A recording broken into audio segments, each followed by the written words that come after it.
Thank you, Mary. The opening words are written by Katie Romano Griffin.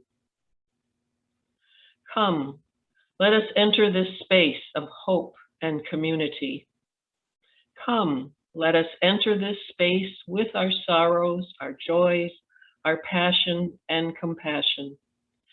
Come, let us enter this space with the stories of our ancestors, for their strength and wisdom beats in our hearts. Come into this space, present to the beloved companions who move beside us. Come into this space, mindful that together we are building a future.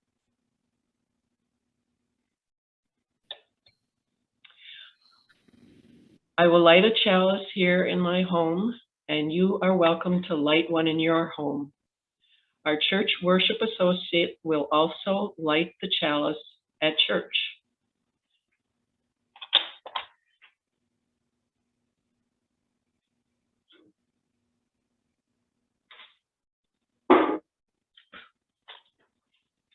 Please join me in speaking the words on your screen as we light the chalice, the symbol of our faith. Let us open our eyes to see what is beautiful. Let us open our minds to learn what is true. Let us open our hearts to love one another.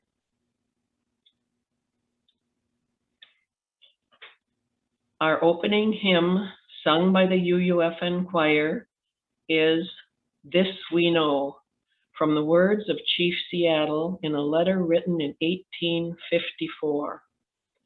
This song also honors the mission of our Share the Plate recipient this month, Honor the Earth.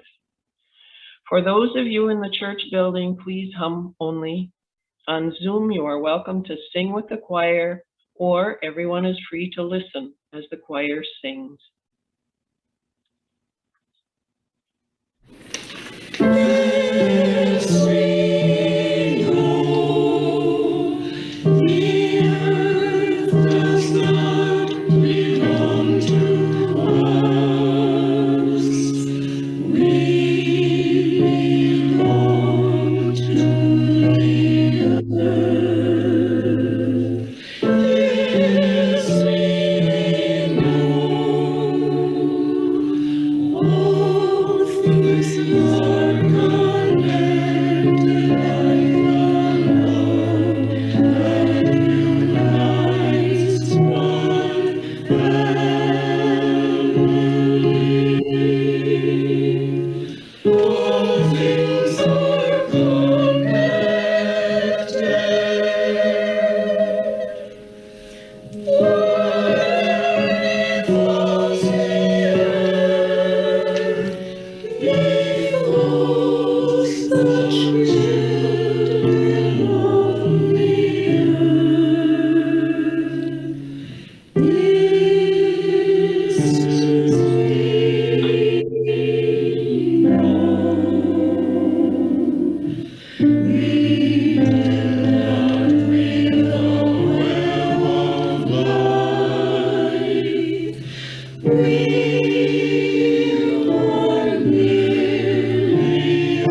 Each week we gather, we carry the sorrows and celebrations of our own lives.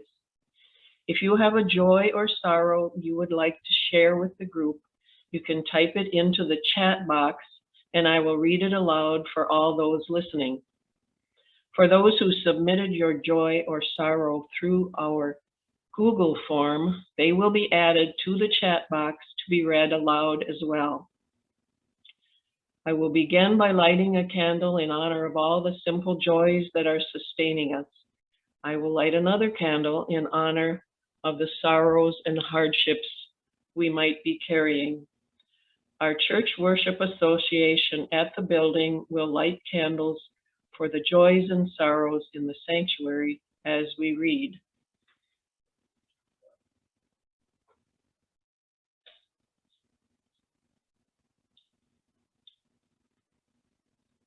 That looks like all. I will light one more candle in honor of the joys and sorrows we carry in our hearts, but have not been spoken aloud. We will share a moment of silence together. Some of us will experience that silence as a time for prayer, some as a time for meditation, and some simply as a time to honor what has been said and left unsaid. I invite you into a silence of your understanding.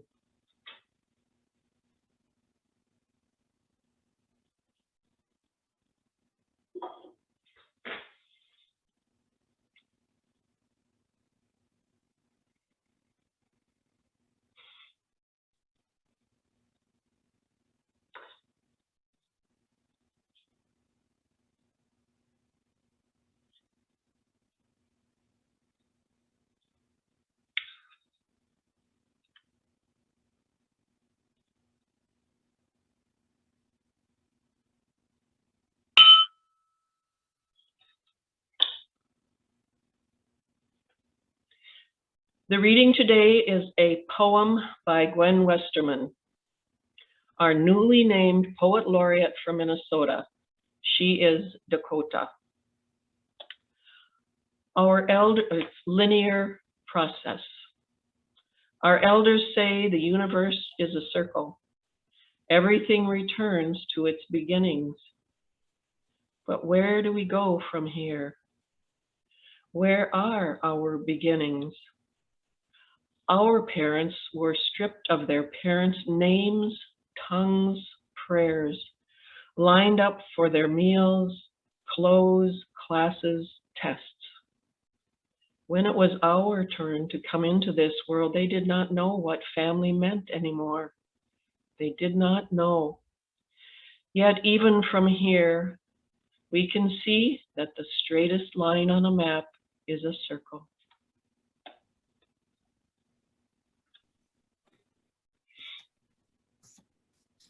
Good morning.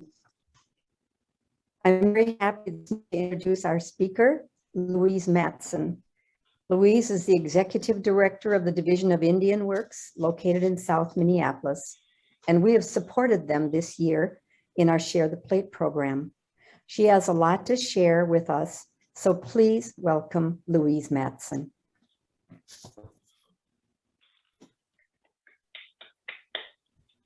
Bonjour.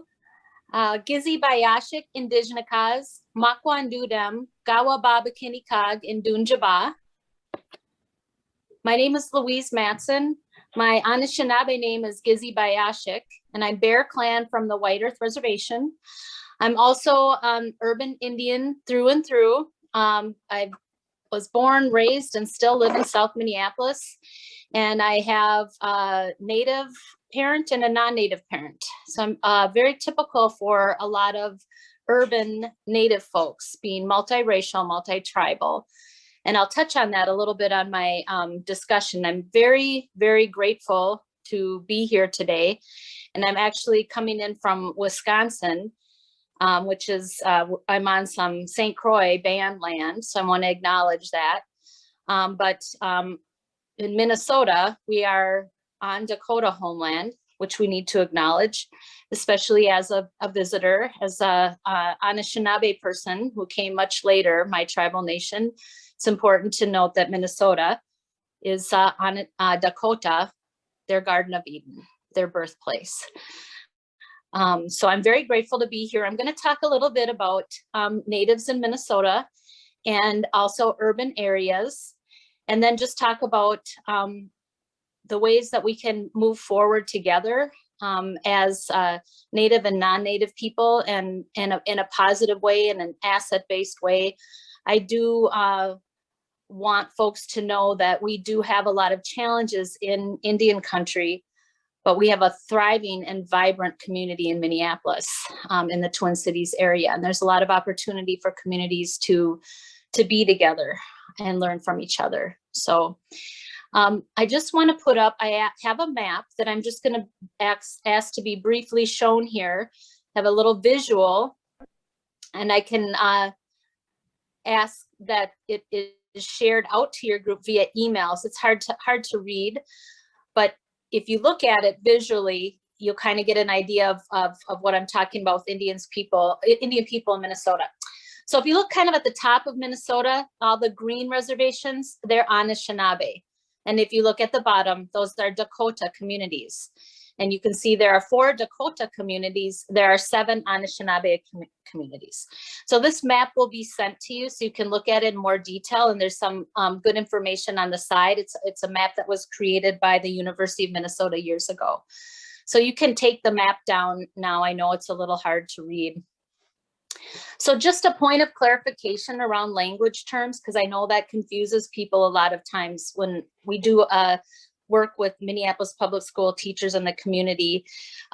Just to right off the bat, I'm from Division of Indian Work, and you hear the term Indian a lot, American Indian, yet we know that is incorrect. We know that Columbus got it wrong. We're actually not American Indians, but yet I use that term a lot. And you still see that term used a lot in the community. And, you know, one of the main reasons for that is because it's a federal government term. It's what we're used to. It's what we have in a lot of our constitutions. It's in all of the Anishinaabe constitutions in Minnesota. So it's kind of a term that people use a lot. So they go between Native, American Indian, the younger folks I work with, like Indigenous. As non-Native people, you can't go wrong using the term Native American. And in fact, it's also great to find out what is your tribal nation to the people you're talking with. And that is how most people like to be referred. And another thing that's a little confusing is we hear the terms Anishinaabe, Ojibwe, and Chippewa. They're used all the time. They are referring to the same tribal people. So Anishinaabe is the name of Ojibwe and Chippewa people in their own language. Chippewa is a mispronunciation of Ojibwe. So all those words, when you hear them, they're referring to the same group of tribal people. Also, if you hear Dakota, and you'll hear Lakota and Nakota, they're often referred to as Sioux people. But a lot of scholars say that the term Sioux is actually not a good term to use. It's slang for snake in the Anishinaabe language based on when we had conflict when we came to the state. However, you know, most of the Dakota communities refer to themselves as Sioux. And again, everyone has a right to self-reference and call themselves by the name that they choose.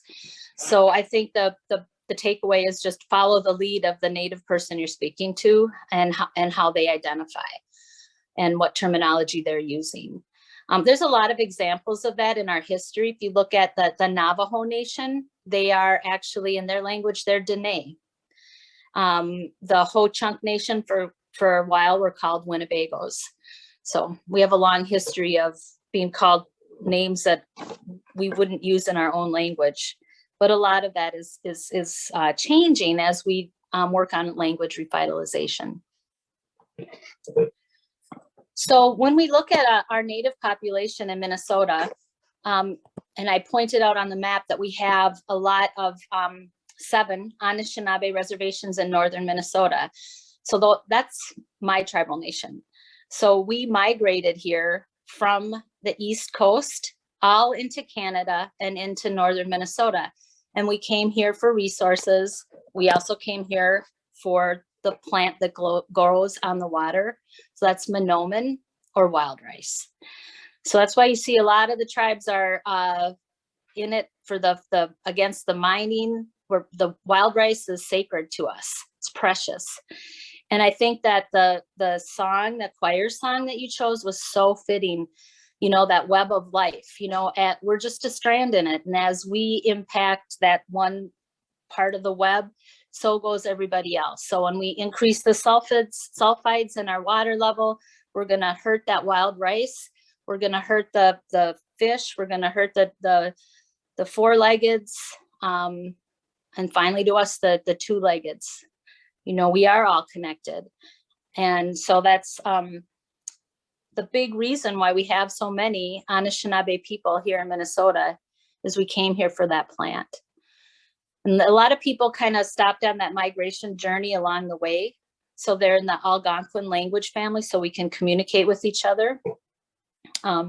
There's about close to 600 different federally recognized tribes on Turtle Island or North America. And so we're all very different, but we do share some universal characteristics and some language terms, some languages like Algonquin. And I myself, when I'm hiring at DIW, sometimes I'll Google tribe. I don't know what that tribe is, or I'll Google a tribal nation because I haven't heard of them before. We're just very diverse in that way. So those 7 reservations, including the largest reservation, which is White Earth, are located in northern Minnesota. The closest one is Mille Lacs. So they're quite a ways out of the Minneapolis-St. Paul area. And then we have the 4 Dakota communities in southern Minnesota. And they're much, much smaller, even though we're in Dakota homeland in Minnesota. It's Minnesota. That's water, or the cloud on the water. So that's a Dakota name. We have a lot of Dakota names in Minneapolis and Minnesota. Minnetonka, Minneapolis is Water City, Minneapolis. But the Dakota people were forced out of Minnesota after the 1862 war. And that was a 6-week conflict at the end of the year. Dakota people were starving to death and fought back. And it was a pretty awful and bloody confrontation on both sides. But as a result, Dakota people were marched up to Fort Snelling and also forced out of Minnesota. And also Minnesota, as a result of that, was the site of the largest mass hanging in the United States, when 38 Dakota men were hung in Mankato. So it is still a law on the books in Minnesota that you cannot live in Minnesota if you're a Dakota person. So it is not one of those laws that's enforced, but it's still there on our books, which is quite shocking when you consider that.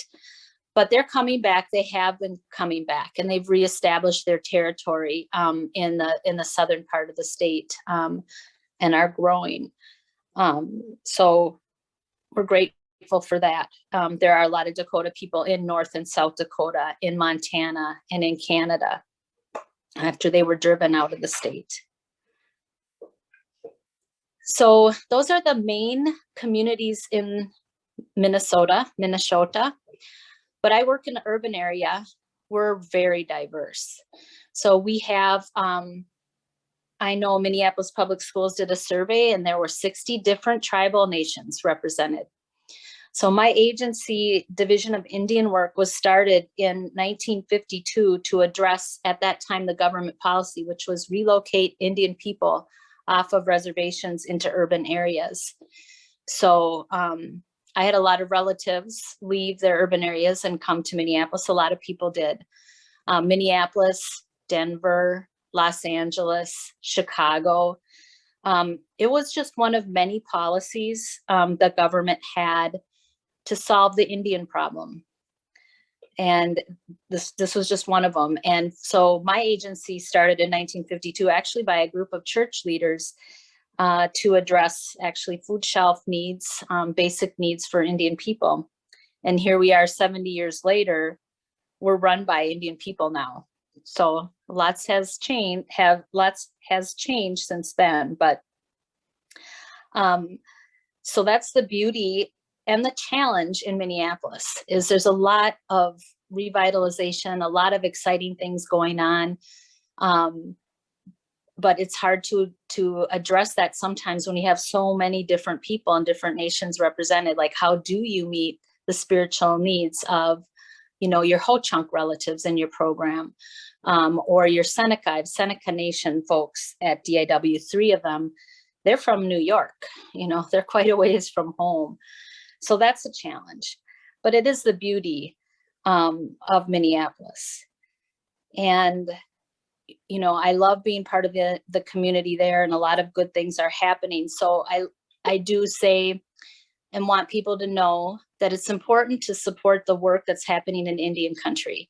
We're dealing with what happened in colonization. We're dealing with boarding schools. That's a hot topic right now, which as it should be. But as what they discovered in Canada is exactly what happened here. We're just not where Canada is. My own grandmother was sent to a boarding school as a teenager. I knew nothing about this. I didn't even know enough to ask her about it. And she's passed away now. But how that impacted her as a mother and a part of a family has impacted her son and has impacted me. And so these policies that we've dealt with that for Indian people have really served their purpose. They've really done what the goal was, which was either to solve the Indian problem or kill the Indian and save the man. That's actually a quote from General Pratt, who was one of the founders of the first boarding school, Carlisle Indian School. So that's why I think it's important to pay attention and support work in Indian country. But as I mentioned before, I don't want people to feel sorry for Indian people. And I don't want people to feel sorry for our kids. I don't want teachers to feel sorry for our kids, because then they set the bar really low. And our kids are smart, our people are capable. And there's a lot of things going on around language and culture that we know are healing work with our community that work. So one thing I wanted to share is we have an Anishinaabe and Dakota immersion school in Minneapolis. It's about 5 years old. It's K-8. It's small, about 100 students. But language and culture are key to the recovery of American Indian people. And we know this. We have some other communities that are showing some work with their success. The Hawaiians, for example, they've been doing immersion work for a lot longer than we've been doing in the rest of the country, and they graduate 100% of their kids. 80% of their kids go on after school because they're combining rigor, academic rigor, with language and culture. And so we know that that works. So that's exciting in Minneapolis. As far as I know, that's the only immersion school that's working in 2 languages. And they're 2 very different languages, Dakota and Anishinaabe. So it's been very challenging, but it's a big step forward. I don't know where I am time-wise. I don't know how much more time I have, or I'm just talking. A little bit more time and then we'll be able to take questions. Okay. Is that okay? Sure. Unless you're ready for questions. Anything that you want for now. Okay. Okay. Well, I'll just share a couple more resources I want to direct people to. So if you want to learn more about the Dakota in Minnesota, there's a website, you can Google it, called Bedote Memory Map. It's BDOTE. So Bedote refers to the place in Minnesota where the Dakota or the Mississippi and the Minnesota River meet, that is sacred to the Dakota people. And I just love that website. You can go on there and hear language speakers talking, learning about history, learning about places in Minnesota that are sacred to Dakota people. And they have, quotes from folks like Diane Wilson, who's a respected author and Dakota community member. So her latest book, I highly recommend, The Seed Keeper. I think it's a great way to learn about community when you read fiction based on history, so historical fiction. Diane Wilson, this is her first fiction book. She also has a book called Spirit Car, where she talks about her personal journey. She's Dakota and Swedish, and figuring out how she walks in this world. Also, Birch Bark Books. I don't work there, so I'm not, I always joke because I really love that bookstore, and it's in Kenwood in South Minneapolis, and it features Native authors and artists, among other authors, but it's run by Louise, who is also, I think, a treasure that we have in Minneapolis. So she is Turtle Mountain Anishinaabe, so she's from North Dakota, and she's very prolific. Her books are amazing. She's coming out with a new book, but they have children's books in the language. It's just a lot of wonderful resources at that store for people. Also, the Circle Paper is just starting, like all of us, recovering from the pandemic, and they do their hard copy, but they also usually have community events on their website. I haven't seen a lot lately because there hasn't been a lot lately, but trying to get back to things where we can gather together, both Native and non-Native people. And then it's a couple months ago now, but every September, there's a beautiful powwow in Mankato. It's a reconciliation powwow. So it's put on by the Dakota community there and the university students to do exactly what it's reconcile the War of 1862. So it is a traditional powwow. It's open to the public, and it does a lot of intertribal dancing. So you can be with the Dakota and non-Dakota people. You don't have to be a dancer to participate. And it's at the Land of Memories Park in Mankato. So it's a beautiful spot, outdoor, every September. They just had it again after COVID this last September.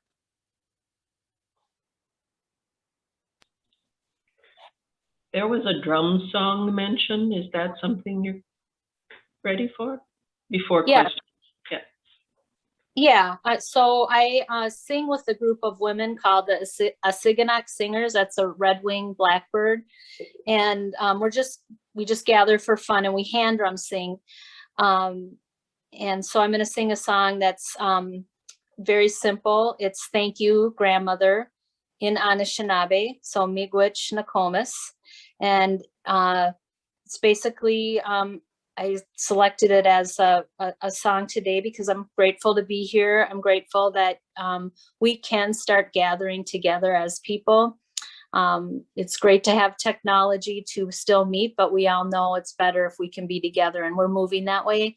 Just grateful that we're hopefully moving beyond the worst of this horrible pandemic. So I'm going to sing this song, and it's a light drumming with it. So okay. Miigwech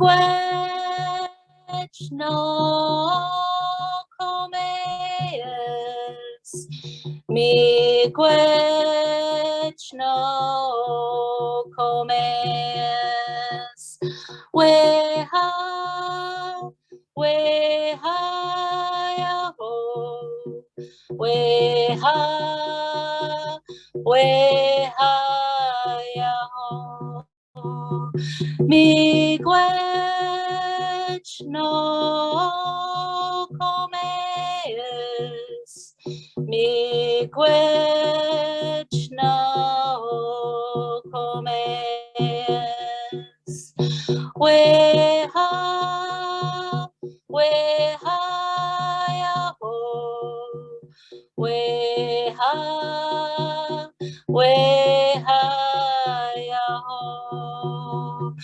Miigwech no comes. Miigwech no comes. Weha, weha, yaho. Weha, weha, yaho. Miigwech no comes. Miigwech no comes. Weha, weha, yaho. Weha, weha, yaho.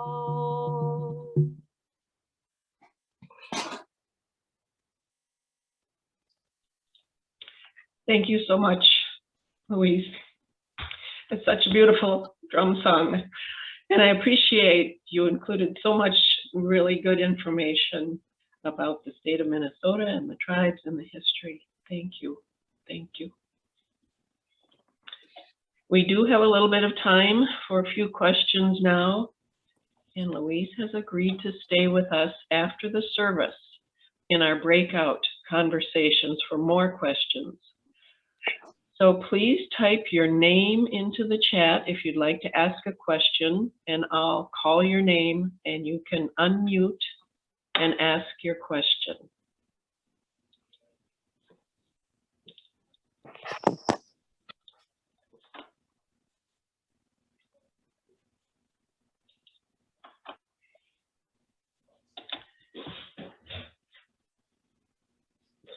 Well, Bev is asking, would you be willing to share a little about your personal experience?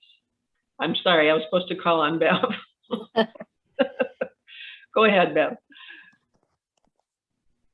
I would just be interested, Louise, in how being multicultural had affected you growing up and in school and just many ways in your family, just some of your personal story. Well, thanks, Bev. Yeah, I think growing up in South Minneapolis, I experienced, not knowing a lot about cultural things at all. Like, we're in the urban area, we're very isolated from our reservations and also from traditional teachings. And then also throwing that in that, being multiracial, like I didn't grow up in a lot of traditional ways. We would go up north, where my parents are from Roseau and Warroad, way up on the Canadian border. And my grandma, my dad's mom, would put us in, we called it Indian school. So we would learn some language and other things like that. And then back in Minneapolis public schools, I would get pulled out every once in a while. But, I look a lot like my mother. I look more Norwegian. So often I would, the way that I would experience racism would be more, people would say things to me like I would be in agreement with them about Native people. So I have had a lot of my experiences been, with white privilege. I have that because I don't look as, what one would stereotypically think a Native person looks like. But I always emphasize to people, like, if you came to DIW and you looked at our classroom, like the Rainbow Coalition there, we have kids that look African-American, they're blonder than me, we have Hmong and Native people, we have kids that are all Native, but they're different tribal nations. They can't enroll in any one tribe. So we're very diverse. So, my experience is not that different from other urban folks, like trying to seek out, where do you get that then? If you're so separated in a really diverse urban area where we're 1% to 2% of the population. So it's one reason why I've been at DIW for 20 years and I love DIW in that way. We had a grant to teach Anishinaabe, and I would sit in class with the kids and learn Anishinaabe so I could learn protocol, so I could introduce myself, so I could, I went to ceremony to get my Anishinaabe name, and that would have been given to me at birth, but I didn't have that. So I I sought out how I could get that, and had a traditional person find my name in ceremony. So that's one thing we do at DIW, is try to help people connect that way. And a lot of the urban agencies, we're trying to bring back ceremonies and things that people can have access to, like sweat lodge, like darkroom ceremony, naming ceremony, moon ceremony, these things that, you know, went underground because, you know, in the United States, it was illegal to practice religion if you're American Indian until 1978.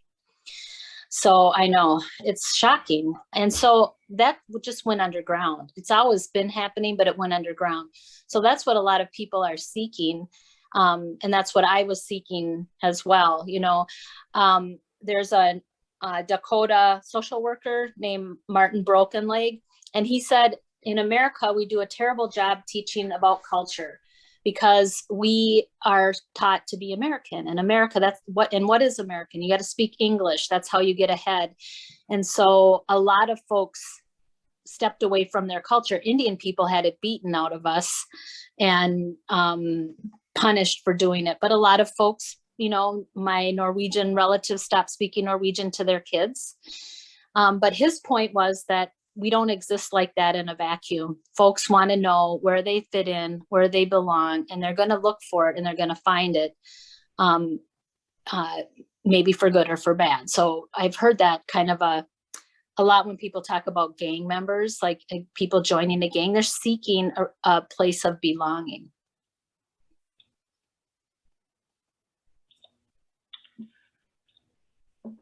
Well, there are more people who would like to ask questions, but I think maybe we should save that for the breakout groups. We'll have more opportunities for questions in your chat groups. And thank you again so much, Louise, for your wonderful presentation and for agreeing to stay with us after the service for continued conversation. Well, I just want to say, Miigwech, I appreciate being asked, and anyone wants to come up to Minneapolis, we're not far from Northfield, and visit. Division of Indian Work is on Lake Street in South Minneapolis, and I'd love to show folks DIW. What a wonderful idea.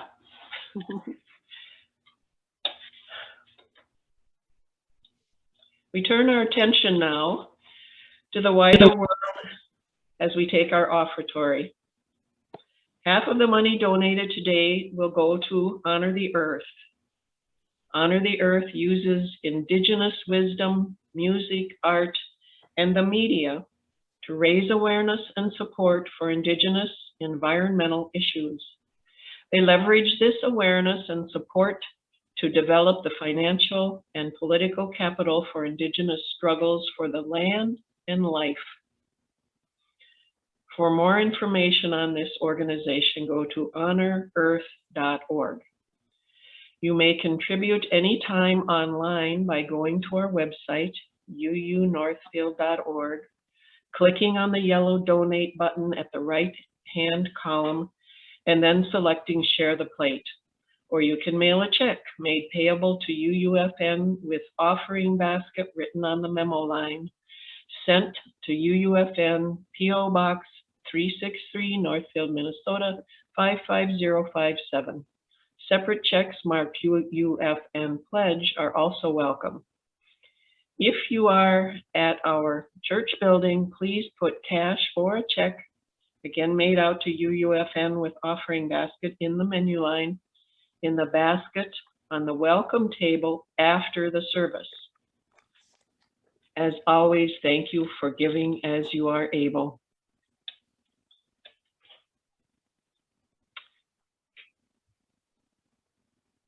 Please join us in singing our final hymn, Spirit of Life, with our own UUFN choir, audio mix recording from Mija Vanderweg, and video from Paul Kraus. We are happy to have you sing with muted mics if you are at home on Zoom, and ask that you hum only if you are at the church building for the safety of those around you. And I want to say one personal thing. I love to visualize us all in a big circle holding hands when we do Spirit of Life, and that was our tradition for so many years. So I picture us all being together in a big circle holding hands.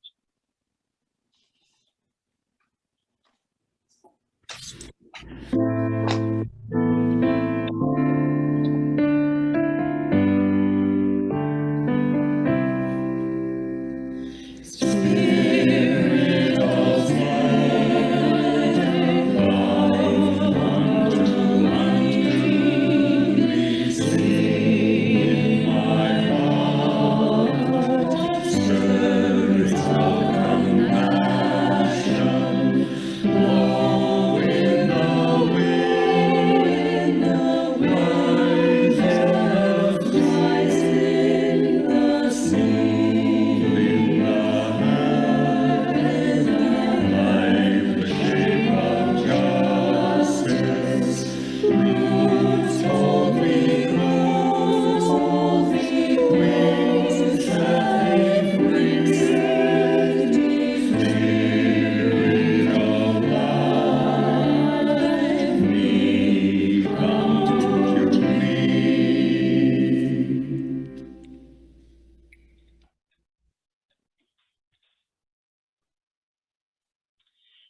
Please join me as we extinguish our chalice here and in your homes. You will see the words on your screen. We extinguish this flame, but not the light of truth, the warmth of community, or the fire of commitment. These we carry in our hearts until we are together again. Go in peace.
It'd be interesting to know how they're doing. With playing